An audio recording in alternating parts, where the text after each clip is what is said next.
Davlatimiz tomonidan yoshlarni kasb-hunarga o'rgatish borasida qator dasturlar ishlab chiqilgan. Bu orqali ularning mehnatda bandligi ta'minlanadi.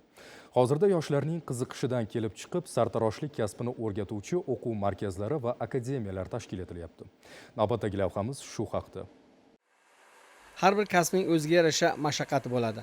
Agar inson o'zi tanlagan hunarni o'rganish uchun sidqidildan harakat qilar ekan, o'z xohlagan natijasiga albatta erishadi.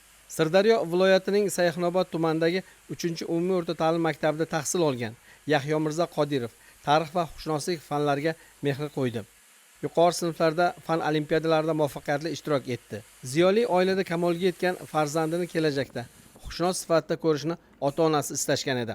Ammo maktabni bitirish arafasida Yahyo Mirzoning poytaxtga kelib, sartaroshlik kasbini o'rganmoqchi ekanligi yaqinlari uchun kutilmagan yangilik bo'ldi. Toshkent shahrida faoliyat olib borayotgan Abduvali Orifxo'jayevning Abduvali akademiyasiga kelib, kasblarni qunt bilan o'rgandi. Sartaroshxonaga kirganimda birinchi navbatda ko'zim tushadigan narsa ularning tozakorligi. Ya'ni kasbga bo'lgan mehrlari. Shu narsadan ham keyinchalik qiziqishim yana ham kuchayib ketdi-da. Sartaroshlikka kelib o'rganishni niyat qilganimda ochiq hamma qarshilik qilgan. Kerak bo'lsa uyimdagilar ham yo'q, qarshilik qilishib, sartaroshlikda emas, boshqa sohada ketasan. O'qishga kir, universitetga topshir deb maslahat berishdi, lekin bu narsaga o'zim qattiq kirishganim uchun men albatta sartarosh bo'laman. Sizlarga hali isbotlab ko'rsataman dedimda, shu narsani qat'iy ahd qilganman. O'zimda bo'layotgan qiziqishlarni ko'rishgandan keyin ularning ham fikri o'zgargan albatta. Ya'ni, yaxshi ekan, to'g'ri yo'lda ketayotgan ekansan, o'zing xohlagan kasbda ekansan, endi bo'ldi biz senga qarshilik qilmaymiz. Albatta ota-onaning duosi bilan shu darajaga keldik. O'z kasbiga mehr qo'ygan yigit 1 yil o'tib yoshlar o'rtasida o'tkazilgan sartaroshlar tanlovining mutlaq g'olibi bo'ldi.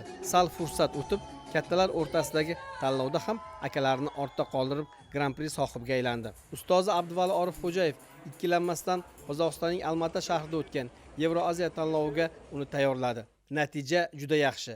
Bir yo'la 2 yo'nalish, ikkalasida ham birinchi o'rin. Bu natijalar mamlakat terma jamoasining shohsupaning eng balandga olib chiqishiga ham xizmat qildi. Kelajakda katta maqsadlar bor. Shulardan biri yana endi xalqaroga chiqdik, endi jahon chempionatlariga ham chiqib qatnashish niyatim bor. Ustoz bilan kelishgan holatda hali jahon chempionatlariga ham chiqamiz. Ustozimga o'xshagan bo'lishni xohlayman, ya'ni ularga havas qilaman. Hozirda ularni 1000 dan oshiq shogirdlari bor. O'zlarida o'qigan shogirdlarini kerak bo'lsa ish bilan ham ta'minlaydi. Chet davlatlarda, Rossiyada, Qozog'istonda, Qirg'izistonda shogirdlari ham bor. Ustozimga o'xshagan ko'plab shogirdlar chiqarishni xohlayman. Xalqaro, jahon chempionlari bo'lishni xohlayman ustozim kabi va men ham kelajakda ustozimga o'xshab o'zimni shogirdlar tayyorlaydigan akademiya ochishni reja qilganman. Yosh sartarosh izlanishda davom etyapti. Shogirdlar tarbiyalayapti. Shu oyning dastlabki 10 kunligida Toshkent shahrida sartaroshlarning xalqaro go'zallik chempionati bo'lib o'tadi. Unda Yahyo Mirzo Qodirov hakam sifatida ishtirok etishga hozirlik ko'rmoqda.